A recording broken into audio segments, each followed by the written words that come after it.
자, 그러면 오늘 내용 이거를 시작하기에 조금 앞서서 웨스트민스터 소요리 문답, 이게 뭐 아시는 분들은 아시겠지만 또 되게 생소한 분들도 좀 있으실 거예요. 이게 또 요리 문답은 또 뭐지? 뭐 이렇게 생각하실 수도 있는데, 이제 기쁨의 교회에서 조금 오래, 제가 처음 왔을 때도 그걸 했었던 것 같은데, 이제 좀 오래 계시던 분들은 금요일에 뭐 하이델베르크 요리 문답도 저희가 했었고요. 아까 다임 목사님께서 말씀하신 것처럼 예전에 또 웨스트민스터 신앙 고백서를 갖고도 했었습니다. 근데 이 소요리 문답이 도대체 뭐고 왜 필요한가, 요거 잠깐 좀 말씀드리고 시작하려고 합니다. 신명기 6장을 보시면 여러분들 잘 아시는 말씀인데, 이제 뭐 쉐마 이스라엘, 이게 담겨 있는 말씀이죠. 들으라 이스라엘아 하면서 쭉 나오는 그 말씀 있는 본문인데, 1절을 보시면 이는 곧 너희의 하나님 여호와께서 너희에게 가르치라고 명하신 명령과 규례와 법도라. 너희가 건너가서 차지할 땅에서 행할 것이니, 이렇게 말씀하셨고, 그 뒤에 조금 내려와서 또 읽어보면 7절에 내 자녀에게 부지런히 가르치며 집에 앉았을 때든지 길을 갈 때든지 누웠을 때든지 일어날 때든지 이 말씀을 강론할 것이며, 이렇게 또 말씀을 하십니다. 자, 여기 이제 가르치라라는 얘기가 거듭해서 1절 7절 반복해서 나오죠. 근데 누굴 가르치느냐? 스스로를, 또 서로를, 그리고 자녀를 가르치라고 말하고 있는 것입니다. 물론 뭐 믿음은 전적으로 우리가 알다시피 하나님의 은혜로, 성령의 일하심으로 우리 가운데 생기는 거 아니겠습니까? 그런데 성경이 그걸 가르치지만 동시에 성경은 그러니 그냥 가만히 기다리라 이렇게 얘기하지 않습니다. 성경은 어떻게 얘기하냐면은 하나님의 말씀을 부지런히 가르치라고 말합니다. 가르치라. 오케이, 가르치라. 그렇다면 성경으로 충분하지 않습니까? 이렇게 또 질문하실 수가 있어요. 왜 굳이 웨스트민스터 소요리 문답, 무슨 요리인지 모르겠지만 하여튼 이런 걸 왜 쓰는 겁니까? 이렇게 질문을 또 할 수 있겠죠. 물론 말씀만으로 충분합니다. 말씀 자체에 힘이 있고 권위가 있기 때문에 그것 자체로 우리는 충분히 하나님께서 우리에게 가르쳐 주신 것을 이해하고 또 받아들일 수 있습니다. 무오한, 오류가 없고 오차가 없는 하나님의 말씀인 성경은 그 자체가 하나님의 숨결과 같은 것 아닙니까? 우리에게 주신 것 맞습니다. 완벽합니다. 하지만 문제는 우리가 완벽하지 않다는 데 있습니다. 성경 전체를 우리가 한눈에 그냥 확 다 꿰뚫어 보지는 못하는 경우가 많다는 것이죠. 그래서 16, 17세기에 이제 하나님의 주권을 강조하면서 말씀으로 돌아가자, 이걸 거듭 강조했던 이 개혁주의자들도 이 점을 잘 이해하고 있었던 것 같아요. 그래서 당시에 121명에 달하는 이 목회자들과 신학자들, 유럽 지역에 있던 그분들이 영국에 모여서 웨스트민스터 총회라는 것을 가졌는데, 이때 이제 신앙의 기초가 되는 교리들을 좀 정리를 해서 소위 이제 표준 문서라는 것을 만들었습니다. 영어로 이제 Westminster Standards라고 얘기하는데, 그러니까 성경의 가르침을, 그러니까 성경을 잘 가르치고 또 그걸 잘 배우기 위한, 말하자면 신앙생활을 할 수 있게 돕는 도구를 만든 것이죠. 여기서 나온 게 이제 웨스트민스터 신앙 고백서, 또 웨스트민스터 대요리문답, 그리고 웨스트민스터 소요리문답, 이런 것들입니다. 자, 그러면 요리문답이라는 게 뭐냐? 사실은 이 말만 놓고 보면 중요하다 할 때 이 요자와 교리할 때 리자를 합쳐놓은 겁니다. 요리. 그래서 핵심이 되는 성경의 가르침, 그러니까 교리를 질문과 답의 형태로 정리를 해서 이렇게 구성을 해놓은 게 요리 문답이라고 생각을 하시면 될 텐데요. 그 중에 이제 소요리 문답은 조금 더 그 포커스가 자녀들한테 있습니다. 그러니까 자녀들을 부모들이 가르칠 수 있도록 조금 더 간결하게 107개의 Q&A로 정리를 해놓은 것이 이 소요리 문답, 웨스트민스터 소요리 문답입니다. 앞서 영상에서 담임 목사님께서 이제 우리 교회는 고백적 교회다 이렇게 말씀하신 거 기억하시죠? 이게 무슨 얘기냐면, 우리 기쁨의 교회는 그냥 몇몇 목회자들에 의해서 또는 몇몇 개인의 또는 특정 그룹의 자의적인 그런 성경 해석에 의해서 말씀을 가르치고 배우는 그런 교회가 아니라는 걸 뜻합니다. 성경이 정말로 하나님의 계시의 말씀으로 우리에게 주어진 것이라면 나 개인의 또는 몇몇 목회자에 의해서 또는 우리 기쁨의 교회 안에서만 독단적으로 해석을 하면 안 되지 않겠어요? 살아봐야 우리 인생이 80여 년, 길면 100살인데 여기에 기대는 것보다, 그 안에서 나온 해석에 기대는 것보다는 우리를 앞선 수백 년간 하나님의 말씀을 바르게 이해하고 가르치기 위해서 피나는 노력을 들이면서 쌓아온 믿음의 선배들의 그 유산, 그것을 잘 활용하면 당연히 너무나 큰 도움이 되지 않겠습니까? 기쁨의 교회가 고백주의적 교회라는 그 말은 하나님의 말씀의 진심인 이 개혁주의적 신앙 해석에 풍성하고 긴 역사에 우리도 동참하면서 다시 말해서 기쁨의 교회라는 이 테두리를 넘어서 범우주적인 교회와 같은 신앙을 고백하면서 가는 믿음 공동체라는 것을 의미합니다. 자, 이 예를 우리 이 기쁨의 교회 안에서의 신앙생활에서 곳곳에서 찾아볼 수 있는데, 여러분들이 교회에 발을 들이자마자 보통 하게 되는 그 첫사랑반 기억하시죠? 최근에 하신 분들도 있을 테고, 좀 한지 꽤 시간이 지난 분들도 계실 텐데, 이 첫사랑반에서 저희가 꼭 다루는 내용이 있죠. 12신조, 아까 앞에서 담임 목사님 말씀하신, 그러니까 한국 장로교회가 처음에 우리는 이런 신앙 고백을 기반으로 같이 동참해서 가는 교회다라고 고백을 했던 그 신앙 고백문, 이거에 대해서 배우지 않았습니까? 그러니까 웨스트민스터 신앙 고백의 되게 간결한 버전을 생각하면 되겠는데, 그거를 첫사랑반에서 우리가 다룹니다. 그리고 유아 세례를 하신 좀 젊은 부부들은 이제 담임 목사님께서 선물을 주신 거 기억하시나요? 선물을 주시는데 요만한 조그만 책자 주시죠. 근데 Kids Catechism이라고 이제 소책자를 주시는데, 이게 그냥 유아 세례 하니까 기념으로 가져 이런 의미로 주시는 게 아닙니다. 이거는 아이들에게 부모가 직접 하나님의 말씀을 정말 고백적 신앙으로 잘 가르치라는 의미에서 주는 소책자입니다. 그러니까 사실 담임 목사님께서 미션을 주시는 거예요. 그 소책자를 주시면서 여러분들의 자녀를 이 신앙 고백 위에서 양육하십시오. 근데 유아세례뿐만 아니라 이제 이 아이들이 커서 무슨 부서를 거치게 되죠? IGM을 거치게 되는데, IGM을 보시면 청소년부 이제 입교와 세례자들 그 교육하는 과정을 보시면 웨스트민스터 이 소요리 문답을 갖고 공부를 합니다. 그리고 이 청소년들만 그런 게 아니라 그 밑에 유아부, 유초등부도 이 웨스트민스터 소요리 문답을 공부합니다. 지난주에 왜 이런 아이들이 나와서 이제 어하나 그 말씀 낭독하는 거 보셨죠? 그 아이들이 이제 어하나가 없는 학기에는 이 IGM에서 이 소요리 문답을 통해서 신앙 고백적인 그 가르침을 받고 있습니다.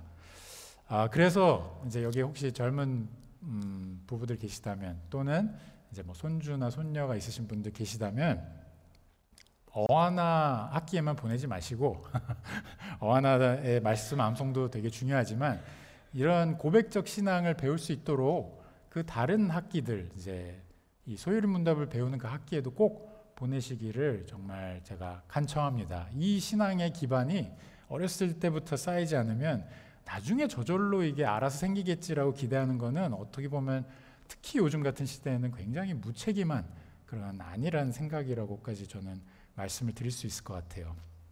자, 그러면 서론이 좀 길었죠. 이제 소요리 문답 오늘 본격적인 내용으로 들어가겠습니다. 이제 107개의 문답 중에 첫 번째 거 제1문답을 좀 같이 볼 건데, 파워포인트가 준비되어 있죠. 예. 그래서 1문답 요거를 함께 읽으면 좋을 것 같습니다.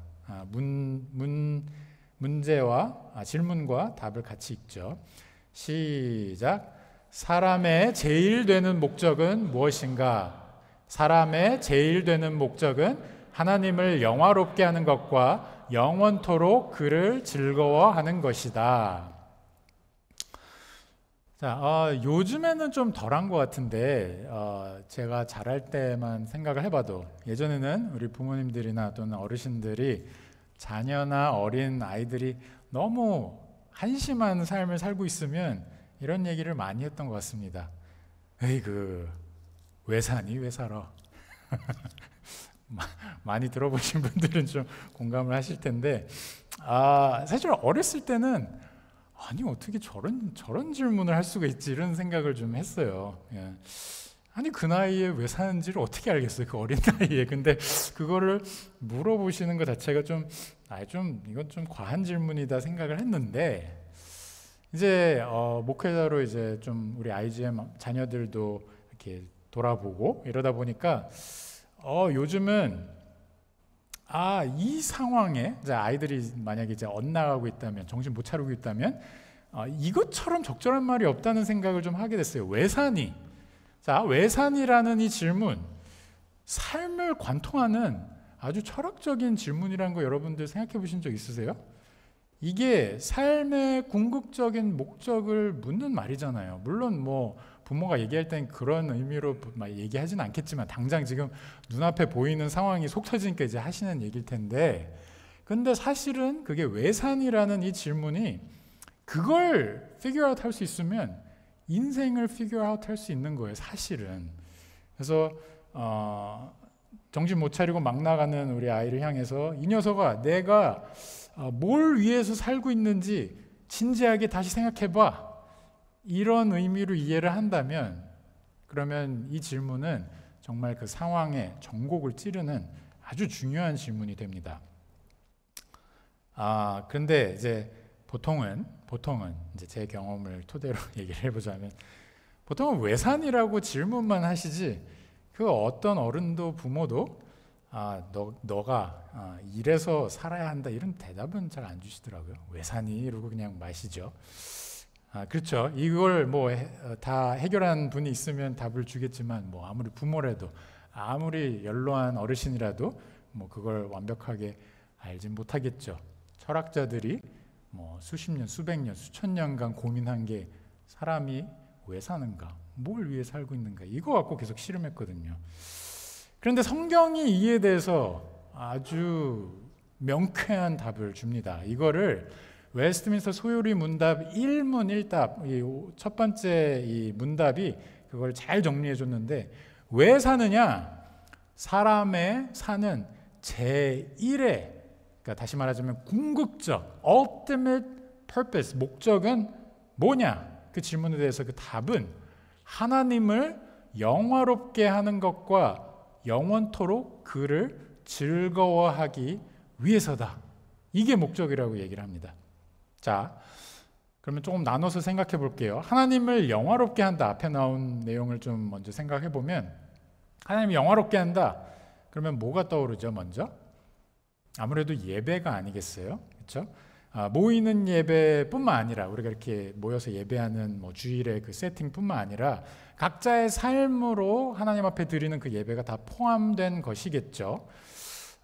제 생각에 삶은 크게 두 가지로 나뉘는 것 같습니다. 하나는 하나님을 예배하는 삶이고 하나는 하나님이 아닌 다른 무언가를 예배하는 삶. 딱 두 가지밖에 없는 것 같습니다. 사람은 무언가를 예배하게 돼 있는 존재이기 때문입니다. 근데 무엇이 그 사람의 마음을 장악하고 있는가? 하나님이 아니라면 그거는 그 사람이 뭐에 시간을 가장 많이 쏟는지, 마음을 어디에 쏟아붓는지를 보면 알 수 있겠죠. 뭐 돈 또는 명예 또는 뭐 권력, 뭐 인간관계, 뭐 여러 가지가 있을 수 있습니다. 근데 결국에 그 모든 것들을 다 이렇게 추스려서 보면 따지고 보면 결국엔 자신을 예배하는 그런 삶인 것이죠. 이걸 다른 말로 바꾸면 우상 숭배하는 삶입니다. 그러니까 하나님을 예배하는 삶 아니면 우상 숭배하는 삶. 우리 생각에는 그 중간 어디엔가 좀 회색지대가 있어서 내가 살짝 거기 걸쳐 있으면 좋겠다는 생각을 할 수도 있는데 그런 회색지대는 없습니다. 그냥 하나님을 예배하고 있거나 아니면 예배하지 않는 삶, 다른 걸 예배하는 삶, 그 두 가지밖에 없습니다. 근데 성경은 분명하게 밝히죠. 우리가 지난주에 마친 고린도전서 거기 10장 말씀을 하나님께서 담임 목사님께서 이제 말씀하실 때 10장에서 요 말씀을 아마 보신 기억이 있을 겁니다. 그런즉 너희가 먹든지 마시든지 무엇을 하든지 다 하나님의 영광을 위하여 하라. 사랑하는 우리 성도 여러분, 저와 여러분은 하나님께 영광을 돌리기 위해서, 하나님을 경외하는 거룩한 삶을 살기 위해서, 다시 말하자면 예배적 삶을 살기 위해서 지어졌고 존재합니다. 다 알고 있는 것 같은 사실인데 이제 뒤에 가서 보시면 또 아시겠지만 의외로 이것을 너무나 쉽게 우리는 잊고 삽니다. 최근에 항저우에서 열렸던 아시안 게임 기억하시나요? 최근이라 하기엔 이제 몇 달 지났죠. 2달 지났나요? 근데 저는 이제 많은 경기를 보지는 못했습니다. 그 중에 이제 그래도 챙겨서 본 게 양궁인데 이 양궁이 요즘 이제 좀 세분화돼서 그 안에 2종목이 있더라고요. 아셨어요? 저는 이제 예전에 이제 한국이 계속 쓰던 이 양궁, 이걸 리커브 양궁이라고 얘기를 하더라고요. 그래서 리커브 양궁이 있고 또 하나는 좀 약간 현대식 이 양궁인데 그 궁에 양 끝에 이렇게 도르래가 달려 있어요. 그래서 훨씬 당기기도 좋고 좀 더 쉽게 쏠 수 있는 그런 양궁이 나왔는데 아마도 제 추정으로는 한국이 너무 메달을 휩쓸어 가니까 다른 나라들도 좀 쉽게 메달을 딸 수 있는 방법을 마련한 것 같은 게 제 개인적인 생각입니다. 그런데 그거를 이제 컴파운드라고 부르더라고요. 그런 2종목이 이렇게 생겼어요. 근데 이제 한국이 전통적으로 잘하는 건 이제 리커브죠. 거의 독보적인데 이 리커브 양궁 선수가 이렇게 활을 쏠 때 그 동작을 한번 유심히 보시면 실제로 활 시위를 당겨서 그 활이 나가게 하는데 바로 직접적인 영향을 미치는 거는 아무래도 요 손가락이겠죠. 근데 그 활을 쏘는 장면을 전체적으로 이렇게 바라보시면 이 손가락만 움직이고 있지 않습니다. 이 팔도 움직이고 있고, 이 궁을 지지하는 이 팔도 또 이렇게 앞으로 뻗어야 되고, 그리고 이제 몸의 다양한 부위들이 굉장히 다양한 동작을 하고 있어요. 근데 재밌는 건 이 모든 게 참 신기한 건 이 모든 게 딱 하나의 목표로 맞춰져 있습니다. 뭔가 각기의 모션을 취하는 것 같은데 이게 딱 하나의 목표로 모든 게 맞춰져 있어요. 그 목표가 뭐냐? 이 모든 동작들은 결국에 활을 관역의 정중앙에 꽂아 넣을 수 있는 그 목적을 이룰 수 있는 최적의 상황을 만들기 위해서 거기에 모든 게 맞춰져 있습니다. 그래서 처음에 이제 활 시위를 당기기도 전에 관역을 바라보면서 바람을 좀 판단하고 숨을 고르고 이런 동작에서부터 시작해서 손가락에 줄을 실제 걸고 당기는 자세와 심지어는 그거 아시죠? 한국 선수들이 꼭 그렇게 하더라고요. 이렇게 당긴 다음에 충분히 당긴 것 같은데 거기서 조금 더 당겨서 꼭 입술에 이렇게 딱 걸치더라고요. 입술이 살짝 이렇게 삐뚤어지게.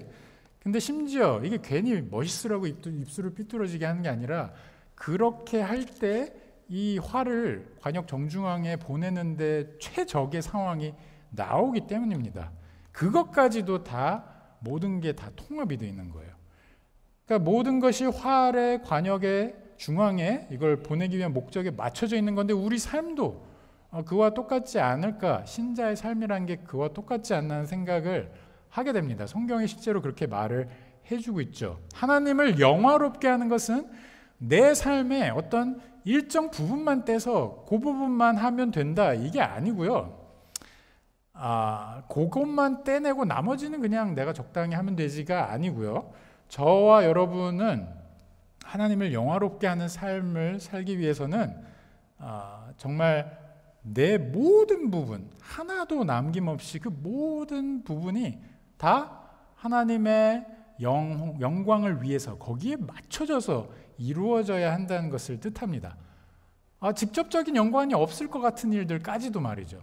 밥을 먹든 물을 마시든 내가 쉼을 쉬는 좀 노는 그런 순간까지도 이 모든 게 다 하나님의 영광을 향하는 그 목적에 맞춰져 있는 것이 신자의 삶이라는 것을 얘기합니다. 자, 그런데 이게 뭐 머릿속으로는 오케이, 뭐 양공 생각하면 오케이, 알겠어요. 근데 실제로 우리 삶에서 어떻게 이루어지는지는 좀 딱 이렇게 잡히지는 않죠. 그걸 설명하기 위해서 이 소요리 문답에서 하나님을 영화롭게 하는 것 뒤에 뭔가 이제 부연 설명이 붙습니다. 뭐라고 써 있죠? 그분을 즐거워하라. 그분을 즐거워하는 것이 하나님을 영화롭게 하는 것에 키가 된다는 얘기입니다. 좀 막연하게 들릴 수 있는 그 영화롭게 하는 것, 하나님을 영화롭게 하는 것에 이거를 조금 더 특수한 상황으로 갖고 가서 이걸 우리들한테 설명을 하고 있는 본문이 있는데, 성경 본문이, 그게 바로 오늘 저희가 읽은 시편 말씀입니다. 73편 말씀인데요. 이 시편 73편을 한번 보시면 맨 위에 이제 누구의 시다 이렇게 써 있죠. 누구의 시라고 써 있죠? 아삽의 시라고 써 있습니다. 우리가 요즘 묵상하는 욥기와 굉장히 잘 맞닿아 있는 이 시편이에요. 이 아삽의 요 시가. 근데 이 시편 기자, 지금 이 73편에서 벌어지는 상황의 문제가 뭐냐? 그 문제는 나 자신은, 이 시편 기자는 너무 고통스러운 상황 속에서 힘들어하고 있는데 악인들은 세상에서 너무 잘 나간다는 겁니다. 이게 이 시편 기자의 굉장히 특수한 상황입니다. 분명 시편 기자는 하나님이 선하시다는 걸 알죠. 그래서 1절에 보시면 고백하지 않습니까? 하나님이 선하시기 때문에 이스라엘을, 그의 백성을, 내가 포함된 이 이스라엘을 선하게 대하신다는 것을 알고 있습니다. 머리로는요. 근데 문제는 뭐죠? 그가 아는 하나님의 선하심을, 그가 아는 그 지식에 비춰볼 때 지금 내가 살아가고 있는 이 세상은 너무 악한 자들이 득세한다는 거죠. 득세해도 너무 득세하는 거예요. 이게 아무리 봐도, 아무리 이해를 해보려고 그래도 납득이 안 되다 보니까 이 시편 기자가 이제는 막 시험을 받습니다. 시험을 받다 못해 이제는 그 악인의 상황을, 저 사람이 악한 사람이라는 것도 알고 하나님을 저버린 사람이라는 것도 아는데도 그 사람의 상황을 질투하기 시작합니다. 그게 2절과 3절 말씀인데 뭐라고 얘기하죠? 아니, 저 사람들을 계속 보다 보니까 이젠 내가 너무 견딜 수 없어서 내가 넘어질 뻔했다. 나의 걸음이 미끄러질 뻔했다. 이렇게 얘기합니다. 그러면서 이는 내가 악인의 형통함을 보고 오만한 자를 질투하였음이로다. 저들이 오만한다는 거 알고 있어요. 저들이 악한 일을 행하고 있다는 걸 알고 있는데 상황을 보니까, 내 상황과 비교가 되니까 이게 너무 힘든 것이죠. 질투가 날 만큼, 악인들의 상황이 질투가 날 만큼. 근데 우리가 다 그렇지 않습니까? 끊임없이 나의 상황을 다른 사람과 비교합니다. 신앙인으로서 이제 세상과 구별돼서 그리스도를 따르는 이 거룩한 자의 삶을 살려고 노력하는데 어려움이 닥치고 암흑과 같은 그런 고난의 시기가 막 하염없이 길어지다 보면 처음엔 그냥 그래도 바뀌겠지, 그래도 상황이 바뀌겠지, 이렇게 버티고 버티다가 끝이 보이지 않으면 어떻게 되죠? 점점 나의 눈이 다른 사람들한테로 이제 넘어가기 시작합니다. 그러면 꼭 먼저 보이는 게 뭡니까? 악한 사람들의 상황이죠.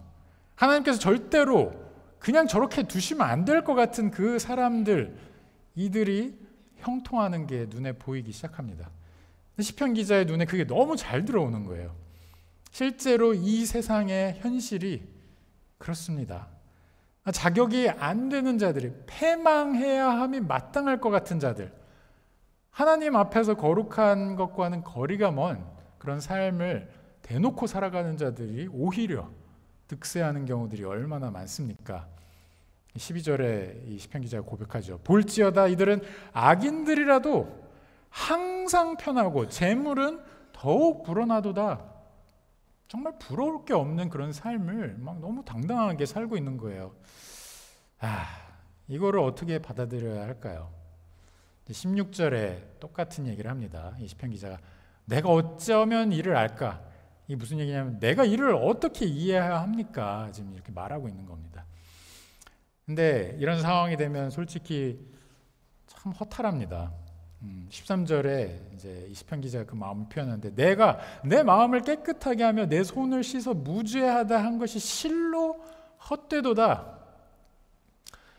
물론 사람이 자신을 깊이 돌아보면 죄악된 부분들이 있고 누구도 하나님 앞에 내가 무죄하다 얘기는 못하겠지만, 지금 이 시편 기자가 저 악인들의 상황에 비춰서 좀 보니까, 아니 하나님을 믿고 따르는 나는 종일 재난을 당하고 아침마다 벌을 받는 그런 느낌인데 도대체 이게 뭡니까? 저 사람들은 벌은커녕 너무 사람들이 다 와 너무 복받았다 이런 삶을 살고 있는 거죠.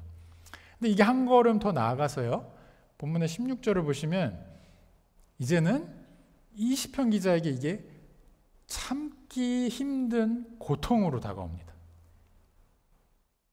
그냥 질투에서 끝나는 게 아니라 이제는 그냥 가슴을 막 후벼 파는 거예요. 이게 참기 힘들 정도의 고통으로 다가옵니다. 크리스찬의 삶의 그 고난 자체도 힘든 거 맞지만, 힘들지만 다른 이들과 나의 상황을 비교하니 이제는 납득할 수가 없어서 나의 현실을 보면 볼수록 내 마음을 짓누르는 고통이 너무너무 무겁다는 것이죠. 난 뭘 위해서 지금 이런 삶을 살고 있나, 이 질문을 할 수밖에 없습니다. 난 무엇을 위해서 지금 이 신자의 삶을 사는가. 그러니까 아까 앞에서 제가 말씀드렸던 너 왜 사니? 이 질문을 이 지경에 이르면 신자가 스스로에게 하게 되는 겁니다. 너 왜 사니? 뭘 위해서 사니? 그런데 이게 이제 이 비교의식이라는 게 그냥 믿지 않는 자들, 저 악인들이랑만 항상 하는 거면 뭐 그래도 괜찮겠는데 그렇지 않더라고요. 우리도 모르게, 나도 모르게 나의 이 마인드는 이제 세상에 저런 사람들뿐만 아니라 이제는 신자들까지도 이렇게 비교를 하기 시작합니다. 이제 교회 안에 뭐 다른 형제들 또 다른 자매들 이제 비교를 하기 시작해요. 그러다 보면 끝없는 허망함에 빠지게 됩니다. 나는 힘겹게 살아가고 있는데 내가 이렇게 생각하면 안 되는 거 알지만, 그리스도 안에 형제와 자매에 대해서 이렇게 하면 안 되는 거 알지만, 내가 봤을 때 저 친구 솔직히 진짜 신앙도 그렇게 깊은 것 같지 않은데, 그렇다고 뭐 주님을 향한 열심이 나보다 대단한 것 같지도 않은데, 나보다 진짜 솔직하게 나은 게 없는 것 같은 저 형제, 저 자매가 뭔가 교회에서 뭔가 더 인정을 받는 것 같고, 뭔가 더 잘 되는 것 같고, 그러다 보면 자꾸 비교를 하게 됩니다. 뭐 믿지 않는 자들은 그렇다 치는데 왜 교회 안에서만큼은, 세상 밖은 그렇다 쳐요. 세상 밖은 그런데 교회 안에서만큼은 주님을 믿고 따라가는 것이 더 열심히 내가 더 앞서야 되지 않을까요? 신앙의 연륜으로 보나 모든 부분에 있어서나 더 앞선 것 같은 내가 더 나아야 될 것 같은데 왜 저자보다 못한 상황으로 자꾸 흘러가는 것 같죠?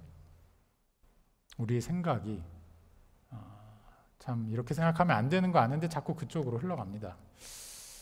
그런 우리들을 향해서 오늘 본문을 통해서 하나님께서 던지시는 질문이 그겁니다. 여러분들의 이름을 넣으시면 될 것 같아요. 전 제 이름을 넣겠습니다. 장원아, 너 왜 사니? 정말로 하나님께서 그 질문을 던지십니다. 너 왜 사니? 오늘의 시편 기자 역시도 끊임없이 이 비교의식과 이 질투하는 이 마음으로 인해서 고생을 하고 있습니다. 저희가 본 것처럼. 그리고는 허망함 가운데, 허망함 속에서 허탈한 마음에 하나님께서 이제 물으시는 이 질문을 맞닥뜨리죠. 시편 기자야, 아사바, 넌 왜 사니? 이 질문과 처절하게 씨름을 하고 있는 것이 오늘 본문입니다. 이 고통스러운 이 씨름 가운데서 하나님께서 은혜를 주시는데, 사실 이 시편 기자는 지금 끊임없이 비교하면서 질투로 활활 그 마음이 막 불타오르고 있어서 이걸 어떻게 해야 될지 막 모르고 있어요. 너무 고통스러워하고 있어요. 근데 그 무엇과도 비교할 수 없는 딱 한 가지로 하나님께서 잠재우시죠. 그게 뭡니까? 바로 하나님 당신입니다. 자녀를 키워보신 분들은 이제 아시겠지만 이 아이들이 아이들을 옆에서 관찰만 해보시면 다 알 수 있습니다. 손에 자기가 좋아하는 뭔가 과자나 캔디나 이런 걸 손에 딱 잡았을 때 그걸 놓게 하는 거는 정말 쉽지 않습니다. 그 아이의 입을 거쳐가지 않는 한 그걸 그냥 손에서 이렇게 빼내는 거는 쉽지 않습니다. 그런데 그걸 빼낼 수 있는 가장 확실한 방법이 있죠.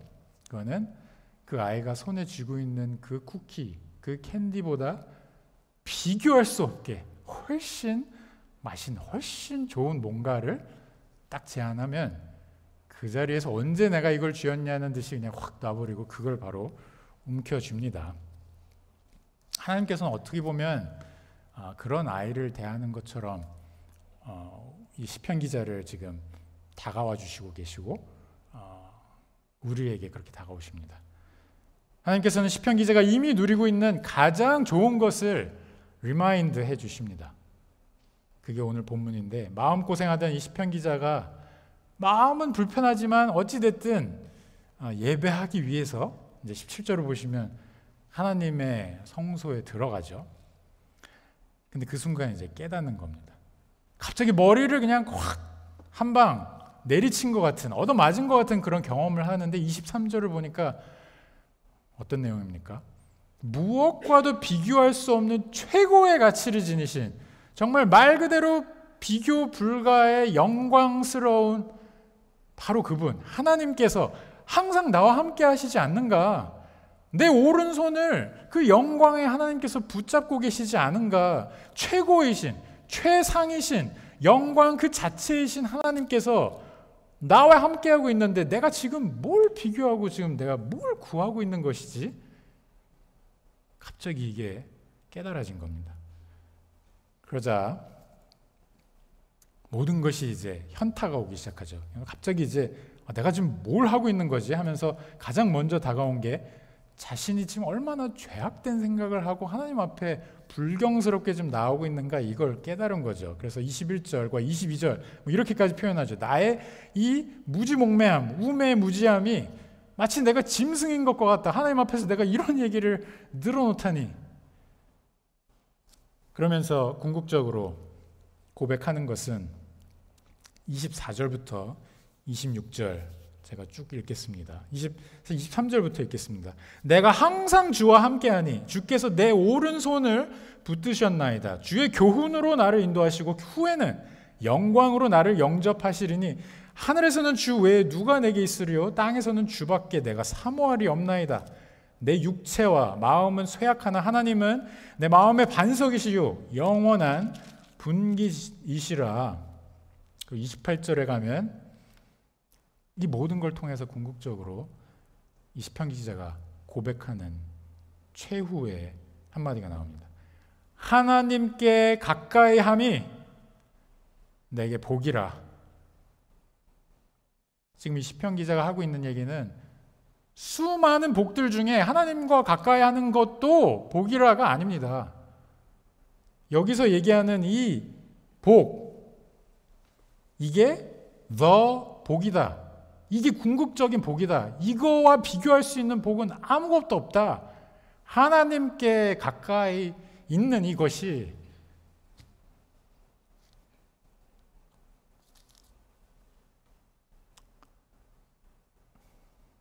우리의 가장 큰 상급이라는 것을 하나님께서는 이 시편 기자에게 알게 하시는 겁니다. 사랑하는 우리 성도 여러분, 저와 여러분은 이미 세상 어디에서도 찾을 수 없는 비교 대상이 없으신 하나님, 그분이 곧 우리의 상급이신 그 삶을 살고 있습니다. 하나님이 곧 나의 목적이시고 하나님과 함께하는 삶이 나의 삶의 방향입니다. 이게 바로 크리스찬 라이프인 것이죠. 크리스찬만이 누릴 수 있는 세상 어디에서도 찾을 수 없는 기쁨과 즐거움이 바로 하나님과 함께하는 기쁨입니다. 근데 이 세상에서 살다 보면 어떻습니까? 이거 다 안다고 생각했는데 우리가 실제로 현실을 바라보는 그 관점들을 보면, 그리고 그 관점들에 이어서 갖게 되는 감정이나 어떤 따라오는 행동들을 보면 우리는 분명 그걸 잊고 살고 있습니다.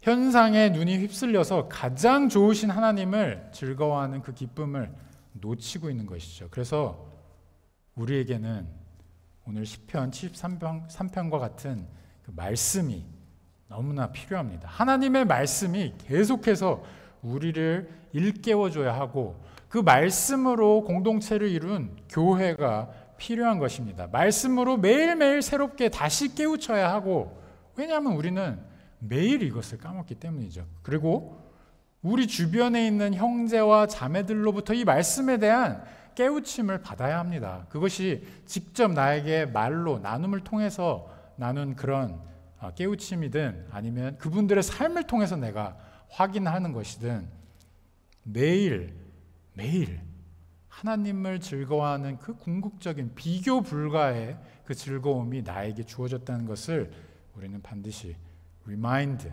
되어야 하는 존재들인 겁니다. 그런데 사랑하는 우리 성도 여러분, 이걸 꼭 기억하시기 바랍니다. 시편 기자가 정말 하나님이 나의 최상의 상급이구나, 하나님 이상의 그 무엇도 필요 없구나라는 것을 깨달은 것이 언제입니까? 오늘 시편 말씀에 언제라고 나와 있죠?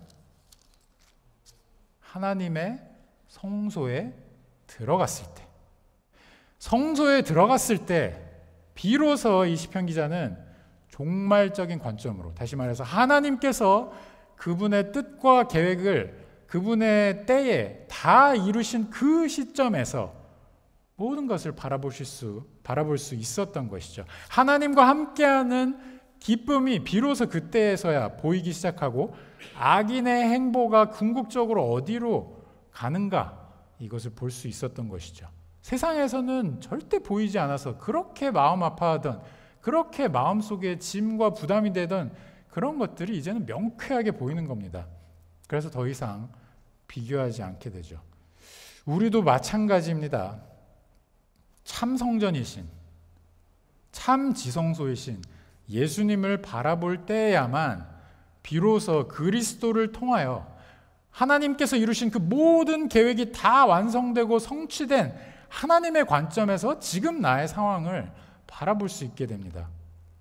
그분의 우리를 위한 삶, 예수 그리스도의 나를 위하여 이 땅 가운데 친히 낮아지시고 내려오심, 그리고 이 땅 가운데서 그 모든 사역을 완벽하게 이루시고 하나님의 외면을 받는 그 죽음에 거하시게 되는 그 상황, 그리고 그 죽음이 끝이 아니었죠. 그 죽음 너머에 우리에게 궁극적인 소망을 주는 예수 그리스도의 다시 사심, 부활하심, 이것을 바라볼 때야만 우리는 비로소 너는 왜 사니? 나는 왜 사는가라는 이 질문에 가장 명쾌하고 궁극적인 답을 얻을 수가 있습니다.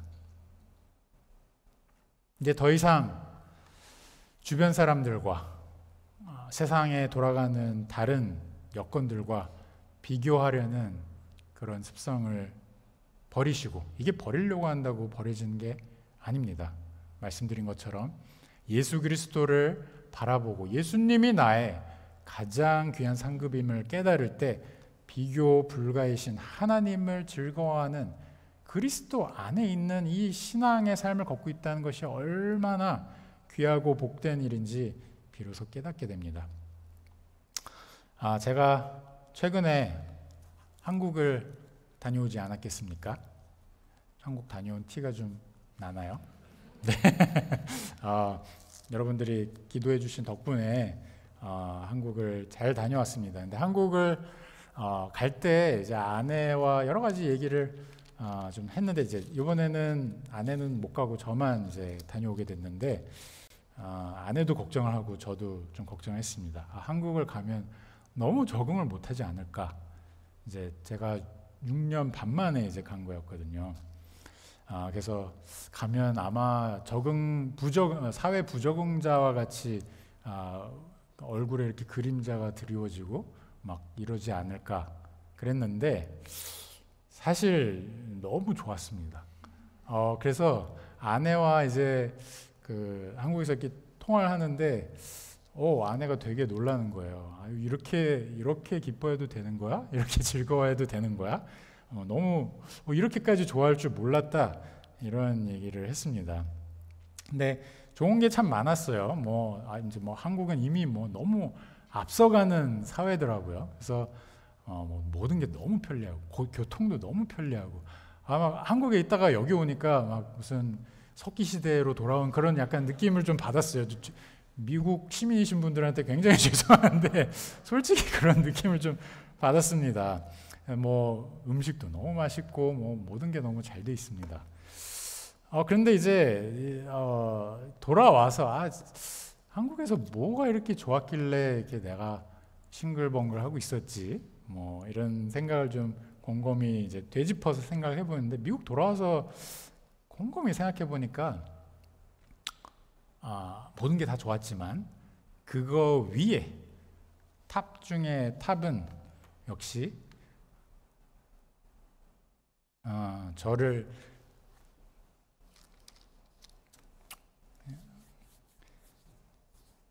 죄송합니다.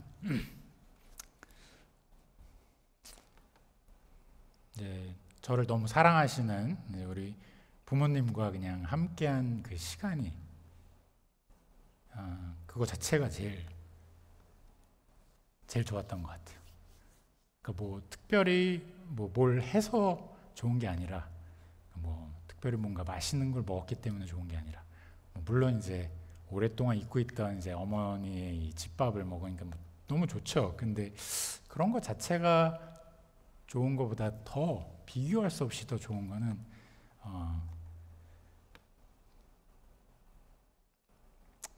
그냥 부모님과 그 시간을 이렇게 보냈다는 거, 그 시간들이 자꾸 이제 생각이 나더라고요.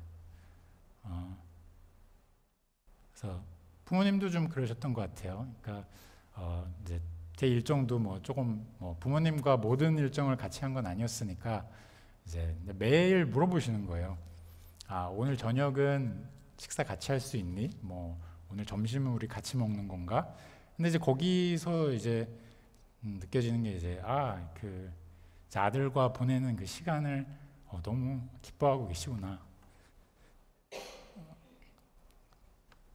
근데 한낱 이제 인간의 존재에서도 우리가 이렇게 가장 큰 기쁨을 누리는데 이제 부모 사이에도 있고 그리고 또 부부 사이에도 있을 수 있고 그런 정말 사람의 존재가 주는 대체할 수 없는 그 기쁨이 있는데 우리를 너무 사랑하셔서 그리스도 예수를 십자가 가운데 내주시는 것을 마다하지 않으신 하나님과의 관계에서 오는 그 기쁨은 얼마나 더 큰 것이겠습니까? 근데 이 사실을 우리가 너무 놀랍게도 너무 쉽게 잊어요.